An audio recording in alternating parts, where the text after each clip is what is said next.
میں ایک آدھ ایسا کویشچن پوچھنا چاہ رہا ہوں جو کہ لوگوں کے ذہن میں ایک یو کین سے کہ بیٹھ چکا ہے. کچھ پرسیپشنز ہوتی ہیں جو بٹھا دی جاتی ہیں یا بیٹھ گئی ہوتی ہیں. اس میں ایک جو سب سے بڑا پرسیپشن یہ پاکستانی میڈیا میں آتا ہے کہ جماعت احمدیہ جو ہے وہ پاکستان کی دشمن ہے, پاکستان دشمن ایکٹیویٹیز میں ملوث ہے. یہ بڑا ایک اسٹرانگ پرسیپشن پاکستان میں موجود ہے اس وقت. ایک تو میں آپ کے اس بارے میں خیالات جاننا چاہوں گا. پہلے بات یہ ہے کہ جب حکومتیں یہ فیصلہ کر لیں کہ کسی ایکسٹریمسٹ گروپ کے خوف سے, جو اس وقت ملا کا خوف ہے, جو تاریخ ہے اس کو ہی آپ نے ڈسٹارٹ کر دینا ہے, تو اور نئی بچوں کو ذہنوں میں یہ ڈال دینا ہے کہ یہ تاریخی حقائق کچھ اور تھے, یا اپنی طرف سے بنا کے دے دینا, تو پھر اس قسم کے تصورات, خیالات, یہ پرسیپشن ہو سکتا ہے. بات یہ ہے, کل ہی میں نے خطبے میں 23 مارچ کے حوالے سے بات کی کہ 23 مارچ کا دن جماعت احمدیہ کے لیے بھی اہم ہے کہ جماعت کا قیام عمل میں آیا, اور 23 مارچ کا دن میں نے ساتھ یہ کہا پاکستان کے لیے بھی اہم ہے کہ پاکستان کا قیام کا نظریہ پیش ہو کے اس کے لیے ایک موومنٹ چلی. ٹھیک ہے, اور اس لحاظ سے پھر میں نے احمدیوں کو یہ کہا کہ پاکستان کے لیے دعا کرو کہ جس طرف یہ پاکستان کو لے کے جا رہے ہیں, یہ تباہی کی طرف لے کے جا رہی ہے, ہماری لیڈرشپ بھی, ہمارا ملا بھی, اس سے اللہ تعالیٰ بچا لے. ٹھیک ہے, دعا ہمارے ساتھ ہے. پھر میں نے بعض حوالے بھی پڑھ کے, تھوڑا وقت تھا, سڑ کے سنائے. اخبار نوائے وقت کے حمید نظامی صاحب کا حوالہ پڑھ کے سنایا کہ انہوں نے کہا تھا کہ پاکستان کے بنانے میں مسلم لیگ کا ساتھ دیا احمدیوں نے, اور اس وجہ سے ہوا. پھر ایک دو اور میں نے حوالے پڑھے تھے مختلف لوگوں کے ہیں, اور پھر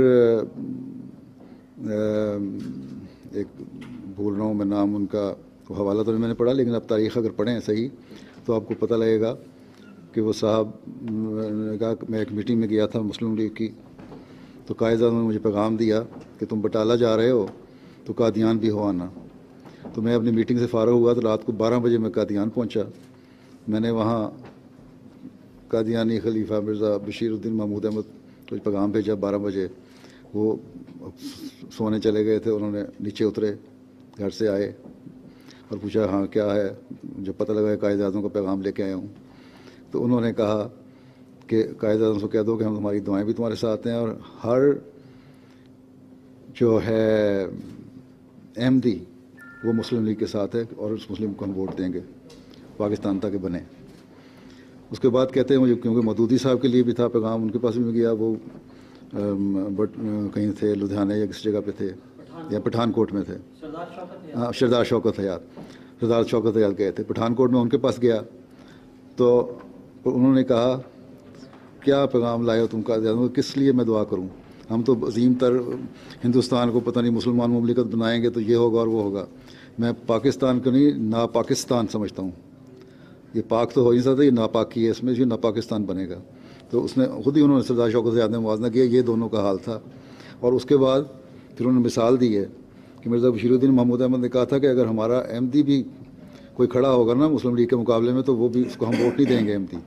اور اس کا نتیجہ یہ ہوا کہ سیالکوٹ میں ایک جماعت احمدیہ کا صدر جماعت الیکشن میں کھڑا ہوا مسلم لیگی لیڈر کے اگینسٹ, اور وہ ہار گیا احمدی, اور احمدیوں ساروں نے مسلم لیگ کو ووٹ دیا. تو یہ تو تاریخ ہے. اس کے علاوہ بے تحاشا اگر پاکستان کی تاریخ میں کی تعمیر و ترقی میں احمدیوں کا کردار, بہت ساری کتابیں احمدیوں نے لکھی ہوئی ہیں, اگر آپ چاہیں تو میں آپ کو بھجوا سکتا ہوں, بشرطے کہ آپ اس کو پھر میڈیا میں دیں. آپ کہتے ہیں نا نہیں ہے, تو ہمارا کردار ہے یہ. پھر چوہے ظفر اللہ خان صاحب نے کشمیر کا جو مسئلہ پیش کیا وہ اخباروں میں ریکارڈ ہے, UN کی اسمبلی کا اجلاس میں ریکارڈ ہے, ہر جگہ گورنمنٹ حکومت پاکستان میں ریکارڈ ہے, اگر دیکھا جائے کہ کس طرح آسان طریقے پہ کشمیر کا مسئلہ دیا پیش کیا. اور پھر ایوب خان کا ایک کوٹ, ایوب خان نے کہا کہ میں نے ایک دفعہ کہا کہ میں نے بڑا ایک اہم کام کروانا ہے اور جس میں موت کا خطرہ ہے, کھڑا ہو فوجیوں میں سے, کھڑے ہو تم, کون اس جانے کو تیار ہو. سب سے پہلا جو ہاتھ کھڑا ہوا وہ اسکواڈرن لیڈر منیر کا تھا جس نے ہاتھ کھڑا کیا اور وہ گیا اور اپنا مشن پورا کر کے وہیں ختم ہو گیا. تو اسی طرح آپ دیکھیں مستقل پھر یہ پاکستان کا جو سارا ڈیٹا پرووائڈ کیا ہے پارٹیشن کے وقت میں، یہ تو انہوں نے انگریزوں نے فیصلہ کر لیا تھا نا کہ نہیں گرداسپور کا علاقہ دینا پاکستان کو. ادروائز جو ساری انفارمیشن تھی ایک رات کے اندر اندر احمدیوں نے مہیا کی تھی. اگر پاکستان کے خلاف تھے احمدی تو احمدی تو اپنے آواز اٹھاتے تو وہ پارٹیشن سے کر کے یہاں نہ آتے، پھر گرداسپور کا علاقہ اپنا وہیں آرام سے رہتے، ان کو کچھ بھی نہیں کہنا تھا کسی نے. پاکستان کی ترقی میں اور پھر ڈاکٹر سلام نے کیا کام نہیں کیا. آپ کہتے ہیں عقل تو یہ ہے آپ کے مولویوں کی. کل اخبار میں بیان تھا، ابھی اخبار میں بیان آتے ہیں یہ مولوی جو خرچ کم پڑھے لکھے ہوتے ہیں، یہ اخباری نمائندے جو بڑے پڑھے لکھے ہیں اور اپنے آپ کو بڑا اسکالر سمجھتے ہیں، ان کو یہ خبریں چھاپتے ہوئے بھی شرم نہیں آتی. اخبار میں یہ خبر آئی ہوئی تھی پاکستان میں کہ مولوی صاحب کے حوالے سے کہ ڈاکٹر سلام نے امریکہ کا ایٹمی راز پاکستان کا ایٹمی راز امریکہ کو دے دیا. اب پاکستان کا ایٹمی راز امریکہ کو دینے کی کیا ضرورت ہے؟ امریکہ تو خود اٹامک پاور ہے اس وقت سے جب پاکستان کا وجود ہی نہیں تھا. تبھی تو اس نے جاپان میں بم گرائے تھے. تو اس قسم کی خبریں چھاپنے والے بھی یہ تھے نا، یہ تو صرف سنسنی پیدا کرنے کے لیے اخبار کہتے ہیں نا، اخباروں کی ڈیفینیشن یہی ہے کہ سنسنی پیدا کرو. حقائق اگر آپ دینا چاہیں تو آپ دے نہیں سکتے کیونکہ آپ کی بکری نہیں ہوگی.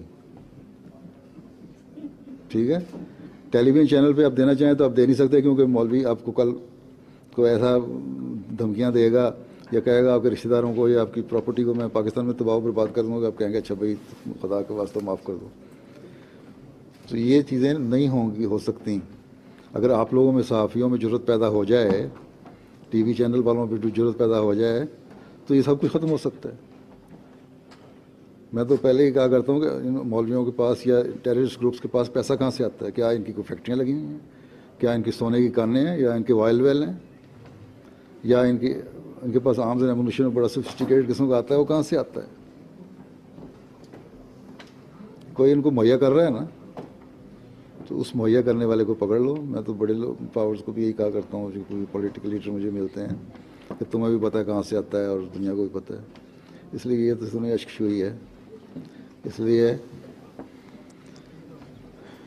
ہمارا جو کردار ہے نا پاکستان کا بنانے میں، احمدیوں کا بہت بڑا کردار ہے. اور نہ صرف اس وقت کردار ہے بلکہ آج تک ہے. اگر نہیں ہے تو مجھے آج یہاں کھڑے ہو کے، میں تو انگلستان میں بیٹھا ہوں، مجھے کوئی ضرورت نہیں پاکستانی احمدیوں کو کہنے کے لیے کہ تم دعا کرو اور کہ پاکستان بچ جائے.